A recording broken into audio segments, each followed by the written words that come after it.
मैं उर्वशी, विभागाध्यक्ष, हिंदी विभाग, रांची विमेंस कॉलेज, रांची। आज मैं अपने विद्यार्थियों से भारतीय साहित्य की अवधारणा इस विषय पर बात करना चाहती हूँ। यह विषय एमए के सेमेस्टर 2 के पाठ्यक्रम में शामिल है। भारतीय साहित्य अत्यंत जटिल और व्यापक पदबंध है। इतिहासकार का ध्यान सबसे पहले उसके विस्तार की ओर जाता है। मनुष्य विविध देश काल में भाषा, साहित्य और संस्कृति का सृजन और विकास करता आया है, जिसमें अनेक प्रकार की विविधताएं, भिन्नताएं और समानताएं पाई जाती हैं।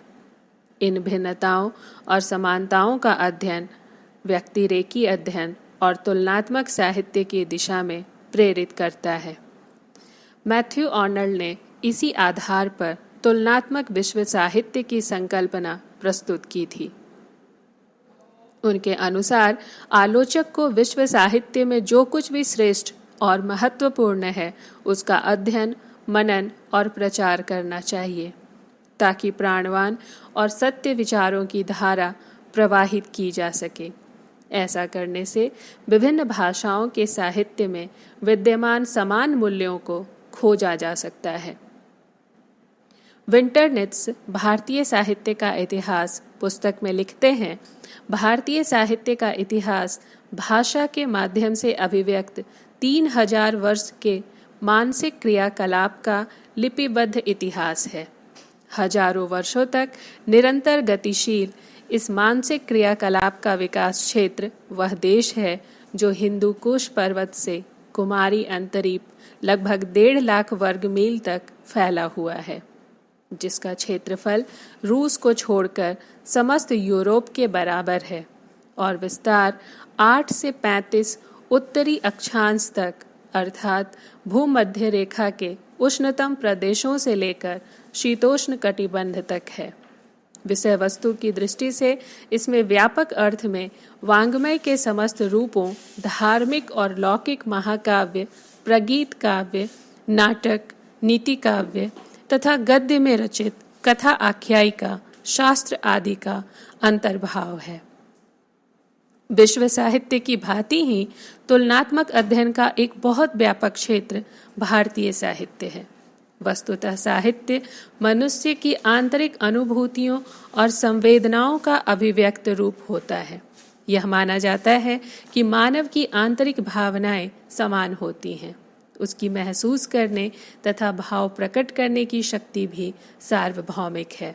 शोक, हर्ष, घृणा, क्रोध, प्रेम और वात्सल्य जैसे अनेक भाव विश्व मानव में समान रूप से पाए जाते हैं, जिसके परिणाम स्वरूप साहित्य का मूलभूत ढांचा सभी भाषाओं में एक सा ही दिखाई देता है।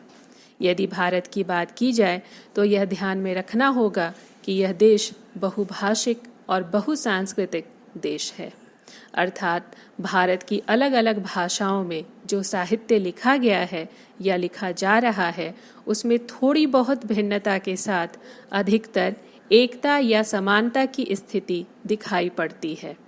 विभिन्न भारतीय भाषाओं के साहित्य की यह एकता या समानता ही भारतीय साहित्य की अवधारणा का केंद्र बिंदु है।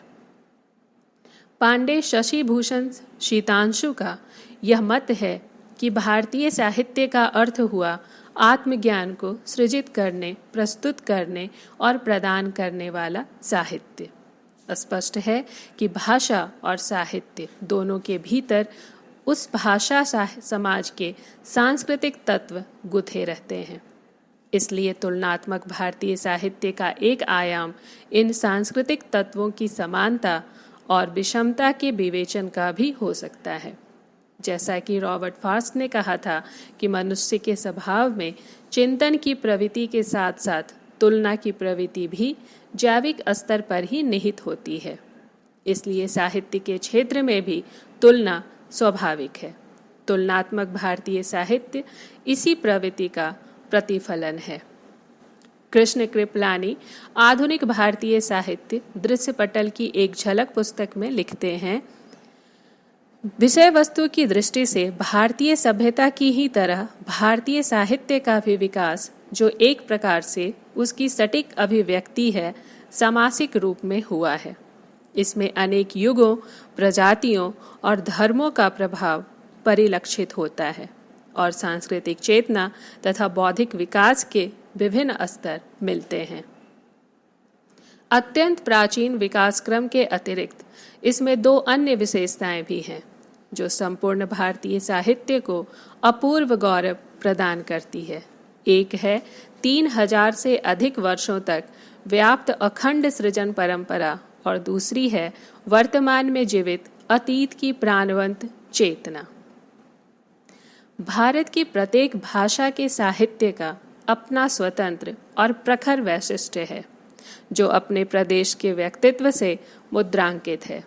पंजाबी और सिंधी, हिंदी और उर्दू की प्रदेश सीमाएं कितनी मिली हुई हैं, किंतु उनके अपने अपने साहित्य का वैशिष्ट्य कितना प्रखर है।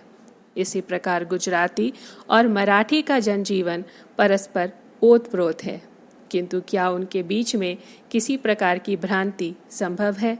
दक्षिण की भाषाओं का उद्गम एक है, सभी द्रविड़ परिवार की विभूतियां हैं, परंतु क्या कन्नड़ और मलयालम या तमिल और तेलुगु के स्वरूप के विषय में शंका हो सकती है? यही बात बांग्ला, असमिया और उड़िया के विषय में सत्य है। बंगाल के गहरे प्रभाव को पचाकर असमिया और उड़िया अपने स्वतंत्र अस्तित्व को बनाए हुए हैं। सभी साहित्यों में अपनी अपनी विशिष्ट विभूतियां हैं। तमिल का संगम साहित्य, तेलुगु के द्व्यर्थी काव्य और उदाहरण तथा अवधान साहित्य, मलयालम के संदेश काव्य तथा कीर गीत तथा मणिप्रवाल शैली, मराठी के पवाड़े, गुजराती के आख्यान और फागु, बांग्ला का मंगल काव्य, असमिया के बड़गीत और बुरंजी साहित्य, पंजाबी के रम्याख्यान तथा वीर गीत, उर्दू की गज़ल और हिंदी का रीति काव्य तथा छायावाद आदि अपने अपने भाषा साहित्य के वैशिष्ट्य के उज्ज्वल प्रमाण हैं। लेकिन यह पार्थक्य आत्मा का नहीं है। जिस प्रकार अनेक धर्म, विचारधारा और जीवन प्रणालियों के रहते हुए भी भारतीय संस्कृति की एकता असंदिग्ध है, इसी प्रकार इसी कारण से अनेक भाषाओं और अभिव्यंजना पद्धतियों के रहते हुए भी भारतीय साहित्य की मूलभूत एकता का अनुसंधान भी सहज संभव है। भारतीय साहित्य का प्राचुर्य और वैविध्य तो अपूर्व है ही, उसकी मौलिकता, एकता और भी रमणीय है। भारत की भाषाओं का परिवार यद्यपि एक नहीं है, फिर भी उनका साहित्यिक आधार भूमि एक है। रामायण, महाभारत, पुराण, भागवत संस्कृत का अभिजात्य साहित्य, कालिदास, भवभूति, बाणभट्ट, श्रीहर्ष, अमरूक और जयदेव आदि की अमर कृतियाँ, पाली, प्राकृत तथा अपभ्रंश में लिखित बौद्ध, जैन तथा अन्य धर्मों का साहित्य भारत की समस्त भाषाओं को उत्तराधिकार में मिला।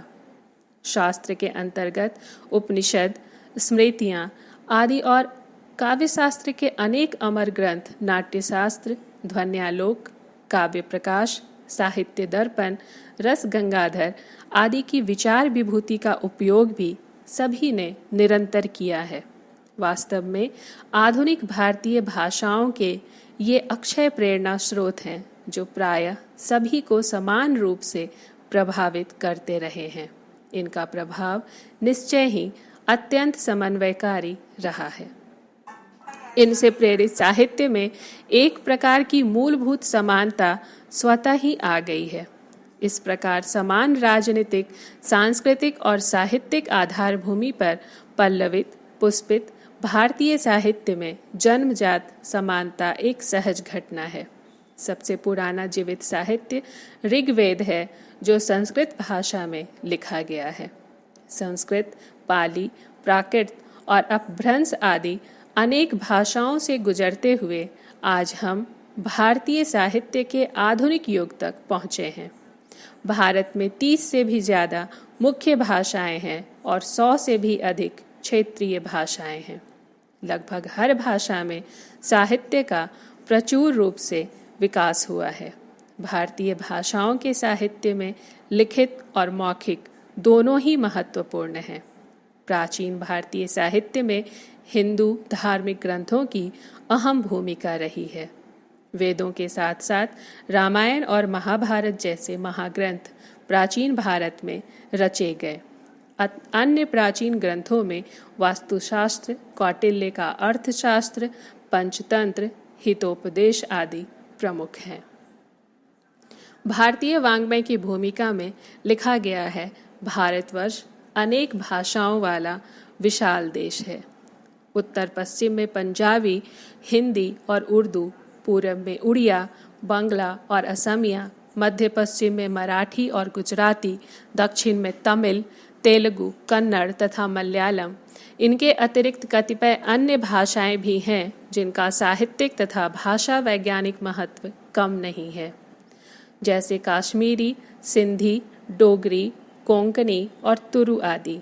इनमें से प्रत्येक का, विशेषकर पहली 12 भाषाओं में से प्रत्येक का अपना साहित्य है जो प्राचीनता, वैविध्य, गुण और परिणाम सभी की दृष्टि से अत्यंत समृद्ध हैं। यदि आधुनिक भारतीय भाषाओं के ही संपूर्ण वाङ्मय का संकलन किया जाए तो मेरा अनुमान है कि वह यूरोप के वाङ्मय से किसी भी दृष्टि से कम नहीं होगा। वैदिक संस्कृत, पाली, प्राकृत तथा अपभ्रंश समूह के वाङ्मय का समावेश कर लेने पर तो उसका अनंत विस्तार कल्पना की सीमा को पार कर जाता है। ज्ञान का अपार भंडार हिंद महासागर से भी गहरा, भारत के भौगोलिक विस्तार से भी अधिक व्यापक, हिमालय के शिखरों से भी ऊंचा। यह अनंत विस्तार ही भारतीय साहित्य की अखंड कल्पना की सबसे बड़ी बाधा रही है और इसी के कारण प्रत्येक इतिहासकार दिग्भ्रमित होता रहा है। इस दिग्भ्रम का अत्यंत स्पष्ट उदाहरण है डॉक्टर बेबर का निम्न वक्तव्य। मैं यह नहीं कह सकता कि मेरे इन व्याख्यानों का विषय भारतीय साहित्य है, क्योंकि उस स्थिति में मुझे आर्येतर भाषाओं समेत समस्त भाषा समुदाय पर विचार करना होगा। न मैं यह कह सकता हूँ कि इन व्याख्यानों का विषय भारतीय आर्य साहित्य है, क्योंकि तब मुझे भारत की आधुनिक भाषाओं के साहित्य का भी विवेचन करना होगा, जो भारतीय आर्य भाषा साहित्य के विकास का तृतीय चरण है। अंत में मेरे लिए यह कहना भी असंगत नहीं होगा कि मैंने संस्कृत साहित्य का इतिहास प्रस्तुत किया है, क्योंकि भारतीय आर्य भाषा अपने विकास के प्रत्येक चरण में संस्कृत अर्थात विद्वानों की भाषा न रहकर जनभाषा ही थी। दूसरे चरण में जनसाधारण आम बोलचाल में संस्कृत का ही नहीं वरन प्राकृत के विभिन्न उपभेदों का प्रयोग करते थे, जिनका जन्म प्राचीन भारतीय आर्य भाषा से संस्कृत के साथ ही हुआ था।